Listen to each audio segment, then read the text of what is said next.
ایک یہودی کا بیٹا نبی پاک کی خدمت کرتا تھا اکثر. یہودی کا بچہ وہ بیمار ہو گیا, روز آتا تھا, چھوٹے موٹے کام کرتا تھا, بیمار ہو گیا. حضور نے فرمایا چلو تیمارداری کرنے چلتے ہیں. کس کی؟ جی غلام کی, نوکر کی. یہاں صاحب کہتے ہیں 5000 روپیہ لے جاؤ, وہ بڑے احسان کے ساتھ 5000 روپیہ لے جاؤ اور دے آنا, اور اسے کہنا سردی پوچھ رہے تھے تیرا کیا حال ہے. وہ بات ختم ہو گئی. حضور بنفس نفیس گئے اور غریب کا گھر تھا. وہ یہودی باہر نکلا جس کا بیٹا بیمار تھا, تو کہتا جب دروازے پہ میں نے مسلمانوں کے نبی کو کھڑے دیکھا تو میرے پیروں تلے زمین ہی نکل گئی. میں نے کہا حضور مجھ غریب کی کٹیا میں کیسے آئے؟ اور میں تجھے پتا ہے نا تیرا بچہ میری نوکری کرتا تھا, یا بیمار ہو گیا, میں تیمارداری کرنے آیا.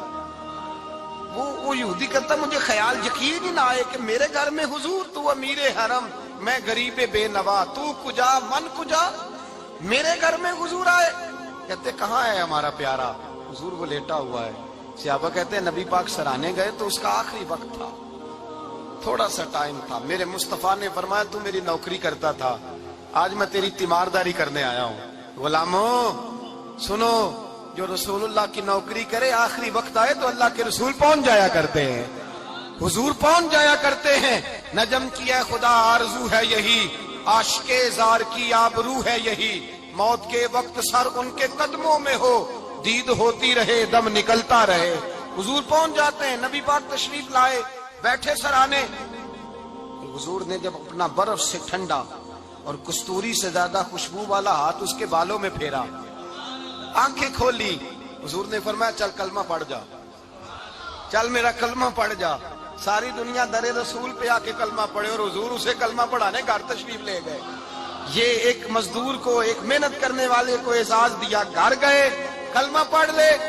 اس نے اپنے والد کی طرف دیکھا اور والدہ کی طرف دیکھا. ماں باپ یہودی ہیں, رونے لگے, کہنے لگے بیٹا یہ ہم سے زیادہ بڑھ کر تیرے حق میں خیر خواہ ہے, جیسے کہتے ہیں کر لے. اس نے کلمہ پڑھا اور حضور کی گود میں لوٹ پوٹ ہونے لگا. کلمہ پڑھا, روح پرواز کر گئی. شارحین کہتے ہیں جب نبی پاک وہاں سے نکلے تو حضور نے فرمایا اٹھاؤ اس کی میت کو. ماں باپ کہنے لگے کہاں لے جانا ہے؟ فرمایا ہم اپنے طریقے کے مطابق غسل کفن کریں گے, اس لیے کہ جو کلمہ پڑھ جائے پھر وہ میرا ہو جایا کرتا ہے, میرا ہو جایا کرتا ہے. بھائی یاد رکھیں, مزدور کو حضرت ربیعہ بن کعب فرماتے ہیں میں حضور کو وضو کراتا تھا. رات کا وضو میری ذمہ داری تھی, صرف ایک وضو رات کا. ہمارے ہاں تو 25 سال مزدور مزدوری کر کے چلا جاتا ہے, پر وہ مزدور ہی رہتا ہے.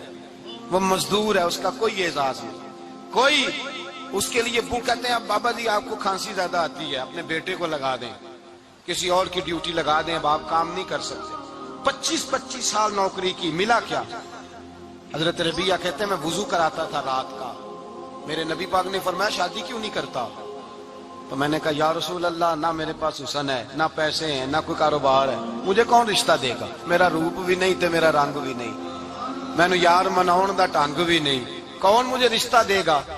کہتے حضور خاموش ہو گئے. دوسرا دن آیا تو میں وضو کرانے پہنچا تو نبی پاک نے فرمایا شادی کیوں نہیں کرتا؟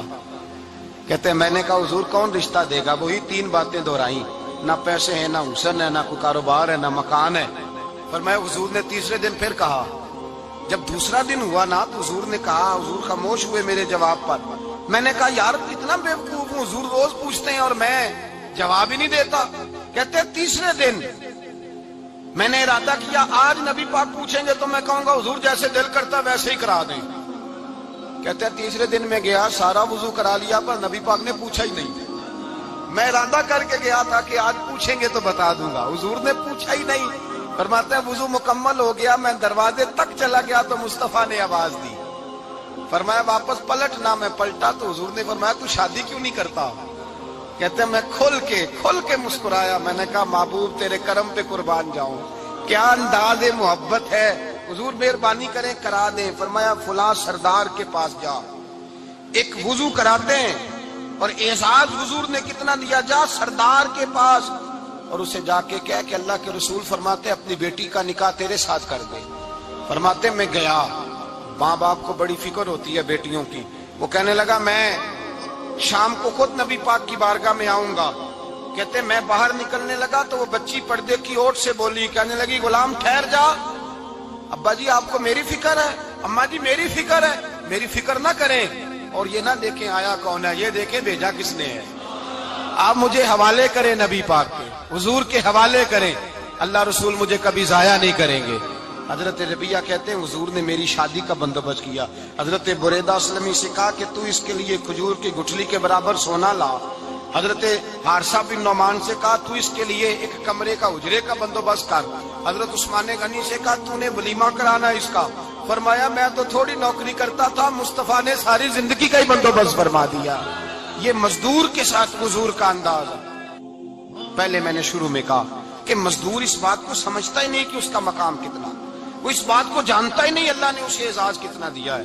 ملت کا جوان سب سے پہلے تو کبھی کسی کی جیب کی طرف نہ دیکھے، اور یہ بات یاد رکھ لیں، درجنوں بزرگوں کے ارشادات کی روشنی میں ایک موٹی بات بیان کر رہا ہوں، توجہ ہے میری بات پر؟ جس کی توجہ دوسروں کی جیب پہ ہوتی ہے وہ رسوا ہو جاتا ہے۔ کاہل لوگ جو زندگی میں صرف ہاتھ پھیلانے کے عادی ہوتے ہیں، ان کے دامن میں سوائے رسوائی کے کچھ نہیں آتا، ان کے حصے میں سوائے بدنامی کے کچھ نہیں آتا۔